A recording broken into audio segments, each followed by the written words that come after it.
Mas mau tanya dong, minta tanggapannya soal Butet Kartarajasa yang mendapatkan dugaan intimidasi. Aduh, udah saya sebut. Minta Oke. tanggapannya Pemerintah Mas. Orde Baru kali. Iya, yang Ya. pemerintah Orde Baru. Saya disarankan oleh rekan jurnalis untuk mengatakan apa yang dilakukan oleh enggak bercanda.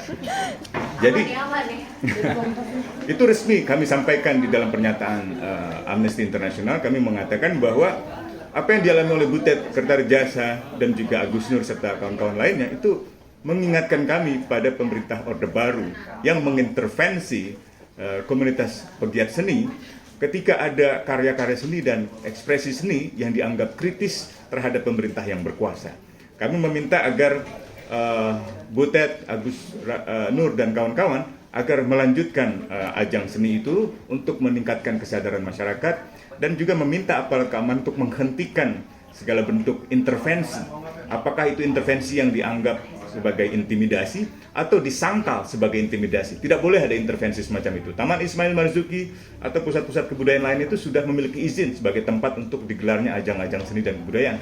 Kecuali misalnya Butet dan kawan-kawan menggelar di Monas menutup jalan, tentu harus ada izin gitu. Dan itu saya kira demi kepentingan umum, demi ketertiban publik. Tapi kalau ini untuk apa? Kenapa mereka harus menyatakan tidak akan membahas masalah-masalah politik atau tidak akan mengkritik pemerintah? Itu kan artinya pemerintah tidak ingin aktivitas seni itu mempengaruhi kesadaran masyarakat sehingga bersikap kritis terhadap pemerintah yang berkuasa. Pemerintah yang hari-hari ini banyak melakukan saya kira tindakan-tindakan yang mundur dalam sudut pandang kebebasan berekspresi, membuat aparat menjadi tidak netral dan tidak akuntabel, dan juga tidak mau menyelesaikan pelanggaran HAM berat, atau kalaupun mau sebatas pengakuan yang sifatnya non-yudisial tanpa mau mengakui penyelesaian komprehensif secara non-yudisial maupun secara yudisial. Jadi saya kira itu.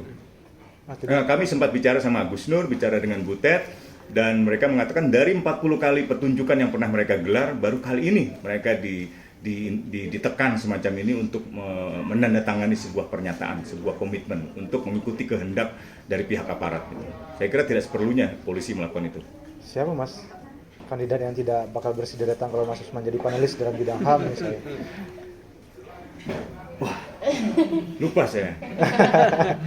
Mas terakhir soal Rohingya mungkin. Hari ini kan Pak Mahfud ada rapat koordinasi infonya dengan Pemda. Mungkin dari Amnesty apakah diajak atau sejauh ini belum ada ajakan dari Pak Mahfud, tapi tadi malam saya pribadi juga menyampaikan pesan kepada Prof Mahfud untuk mempelajari masalah Rohingya itu secara seksama berdasarkan persepsi dari organisasi masyarakat yang sudah disampaikan. Video, malah rekaman video yang kami sampaikan gitu. Dan juga saya komunikasikan dengan staf khususnya Mas Budi Kuncoro agar benar-benar hati-hati di dalam menyikapi masalah Rohingya, jangan sampai terkesan hanya ingin dianggap sebagai nasionalis atau dianggap sebagai orang yang mendengarkan tuntutan kelompok lalu justru mengabaikan nilai-nilai kemanusiaan.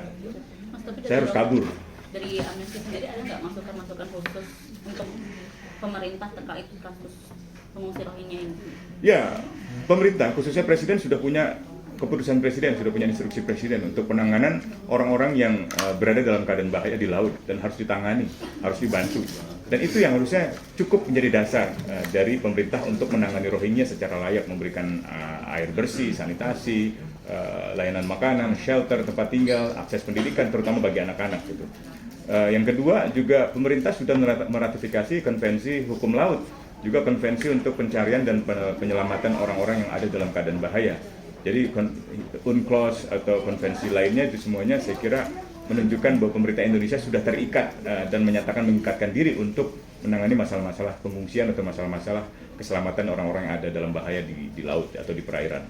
Jadi tidak ada alasan untuk menolak Rohingya untuk pemerintah. Saya kira kalau ada kelompok masyarakat yang menolak ya biarkan aja gitu. Tapi jangan sampai pemerintah bertindak berdasarkan kehendak kelompok-kelompok itu. Karena kehendak di dalam masyarakat juga berbeda-beda gitu ya. Dan tahun-tahun sebelumnya ketika ada Rohingya yang terdampar di Aceh, rata-rata kelompok masyarakatnya menolong kok.